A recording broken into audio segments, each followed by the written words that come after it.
Mas pastor, como pode ser isso? Como Deus pode instituir uma autoridade que chegou pela fraude, a maracutaia, a safadeza no poder?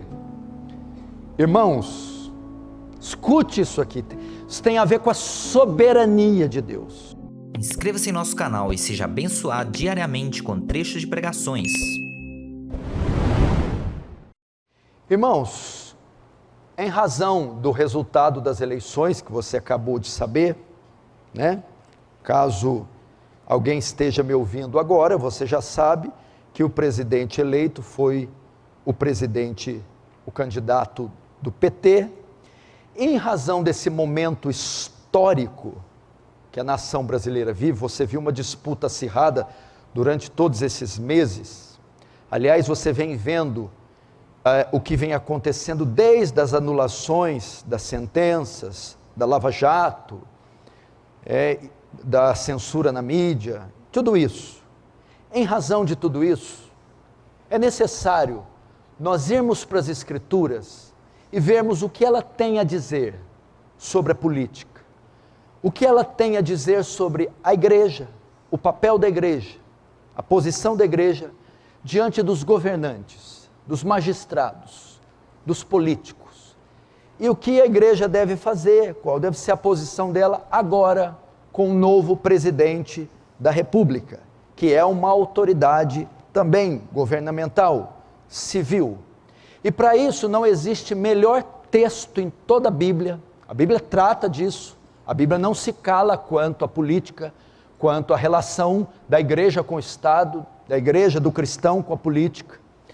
E nesse sentido não existe texto melhor para vermos, para falar sobre isso, do que Romanos capítulo 13, que é um trecho específico para tratar disso.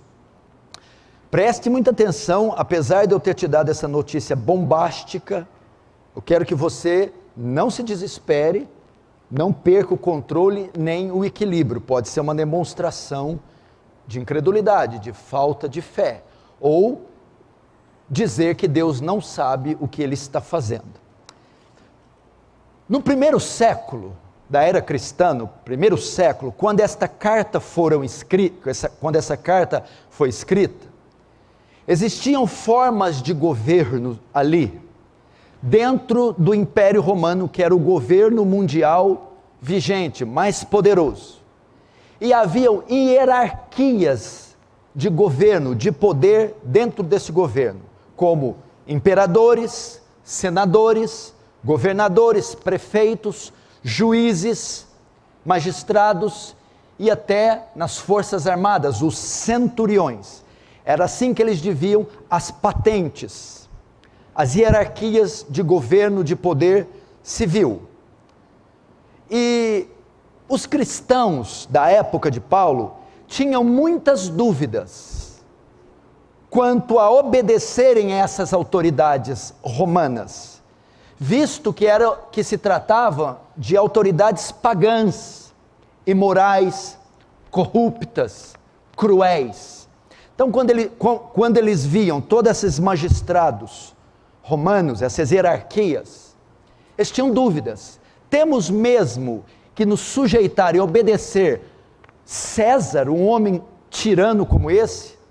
Temos que pagar impostos, visto que tão pesados, tão injustos? Temos que obedecer esses senadores insanos? Eles tinham dúvidas. Paulo, o apóstolo, que não estava lá, ficou sabendo dessas dúvidas e das dificuldades que os cristãos em Roma tinham quanto a obedecer essas hierarquias de poder, esses políticos da época, tão corruptos quanto muitos da nossa época. Cônscio dessas dúvidas com relação à política, essa parte da epístola aos Romanos, Paulo escreve com a finalidade de respondê-los se devem ou não obedecer. Vamos ver então, vamos começar. Crianças, por favor, quietinhas. Primeiro ponto da mensagem. Como Paulo responde, a primeira resposta: sim, os cristãos devem obedecer às autoridades civis. Está no verso 1, Romanos 13, 1. Todo homem esteja sujeito às autoridades superiores. Até aqui. Paulo começa respondendo a questão dos crentes romanos, ordenando que as autoridades devem ser obedecidas, que eles, cristãos, devem obedecer às autoridades.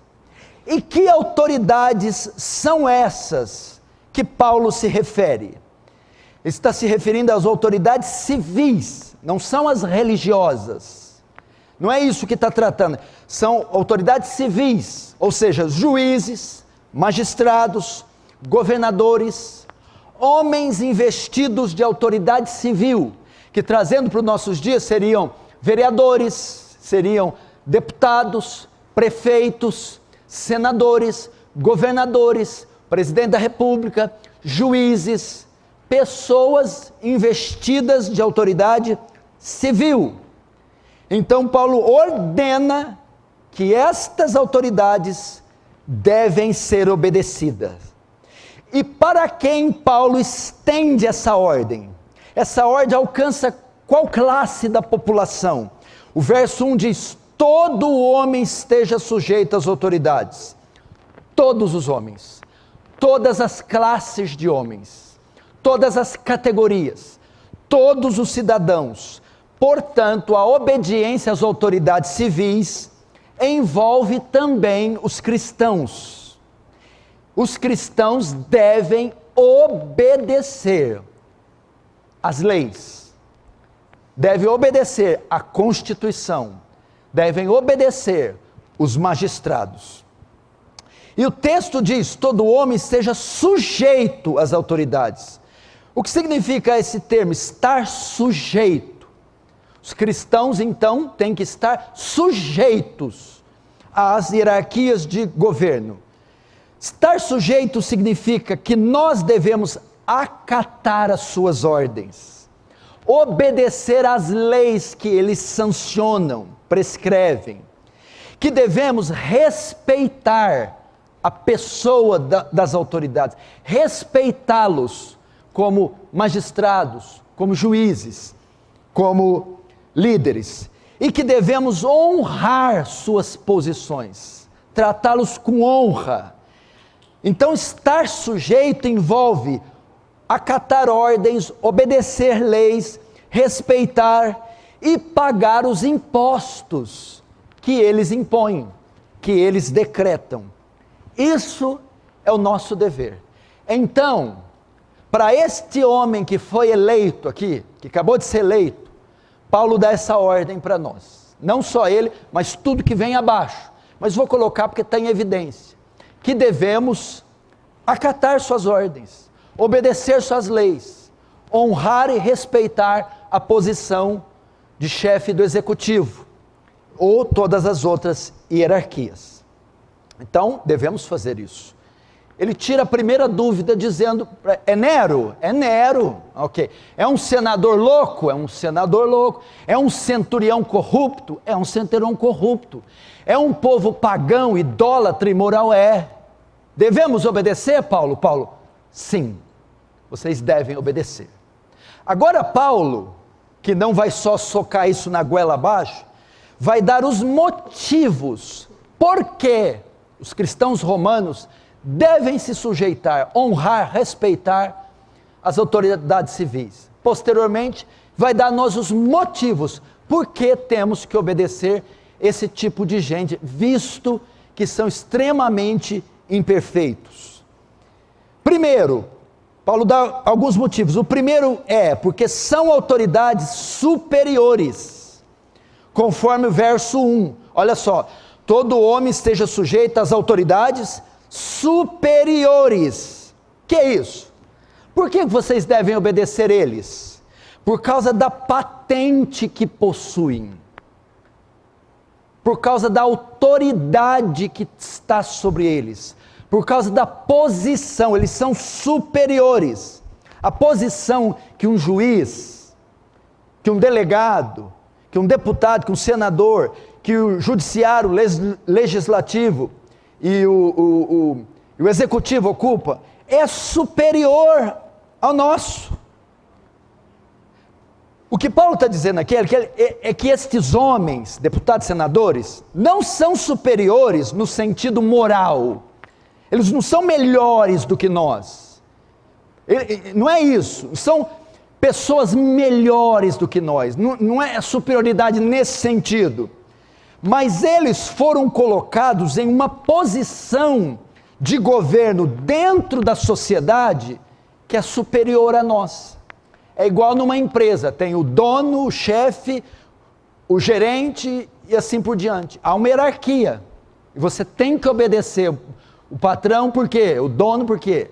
Porque ele está numa posição superior a você, por isso você deve respeitá-lo.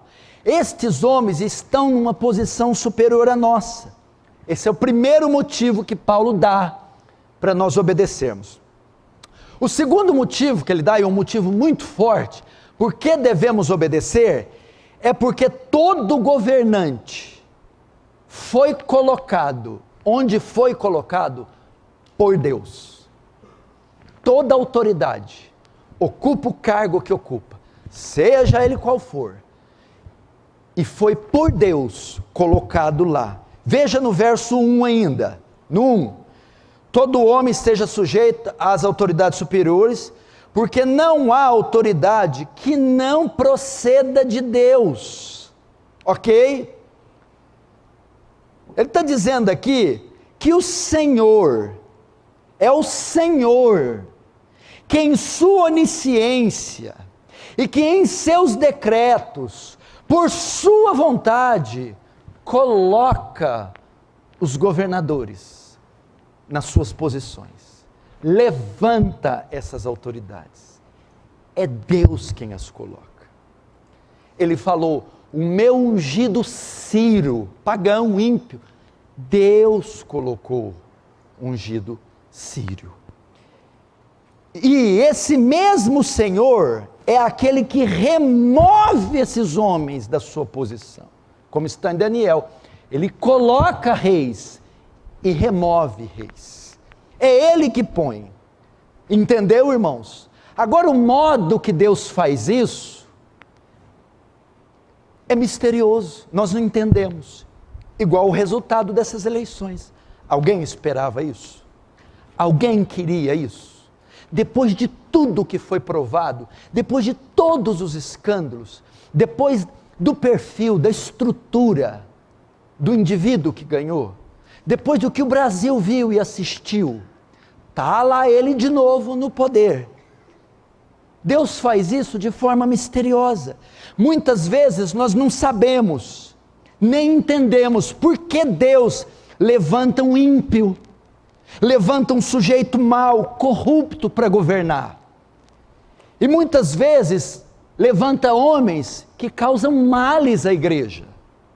Mas o fato é que Deus faz. É Deus quem levanta.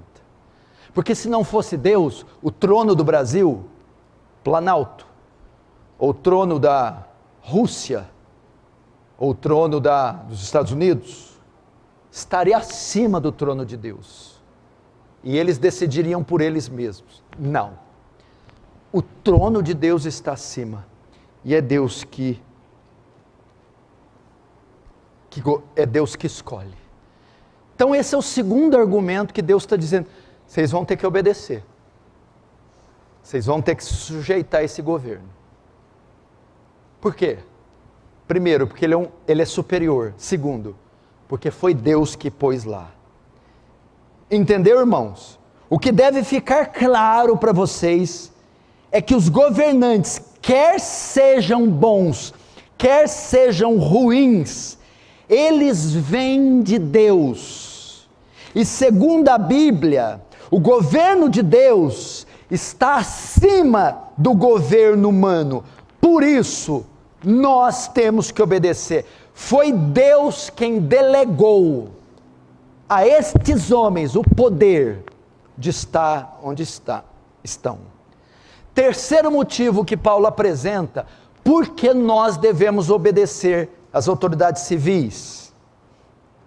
O terceiro motivo, porque devemos obedecer às que já governam, foram por ele instituídas. Veja só, o texto anterior é todas que vierem, essa que acabou de vir, fresquinha, acabou de chegar no poder aqui, ó. Chegou por um decreto divino. E as que já estão, as que estiveram, o Fidel Castro ali, um outro ali, a Angela Merkel na Alemanha, e o Obama que já foi nos Estados Unidos e assim por diante. Estas foram por ele instituídas. Ainda no verso 1, olha lá.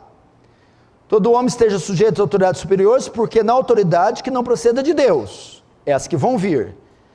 E as autoridades que existem, as que já estão, foram por ele instituídas. As que estão no poder, veja só, preste atenção, não se escandalize. As que já estão no poder, estejam lá por meios legais ou ilegais, tenham chegado no poder por fraudes, por golpe de Estado, por corrupção, por mentira, seja a forma que chegaram porque Deus permitiu, foram por Deus instituídas. Foram por Deus. Não, mas chegou pela fraude, chegou porque botou todo mundo no paredão, chegou por meio ilícito, foi fazendo, foi pavimentando o caminho e chegou. Aí eu mesmo escrevi uma pergunta pensando que você ia fazer ela aí, você está fazendo ela. Mas pastor, como pode ser isso? Como Deus pode instituir uma autoridade que chegou pela fraude, a maracutaia, a safadeza no poder? Irmãos, escute isso aqui, isso tem a ver com a soberania de Deus. Se eu entendesse a mente de Deus, eu seria Deus. Deus, irmãos, através de meios corretos ou não, através de governantes corruptos ou não, Deus usa isso para cumprir os seus propósitos aqui na terra. Não foi assim com Faraó? Existe alguém pior que Faraó naquela época? Que mandou todas as crianças, filhos dos israelitas, afogarem, morrerem no rio Nilo? Um tirano. Não foi assim com Faraó? E ele não cumpriu? Não foi o Egito e Faraó que cuidou 400 anos da nação de Israel, da onde veio o Messias? Não tinha comida na terra inteira. Está todo mundo padecendo de fome. Qual a estratégia? Levantar um faraó para colocar o povo de Deus como escravo. Assim preservariam a semente de Abraão, da onde sairia o Messias.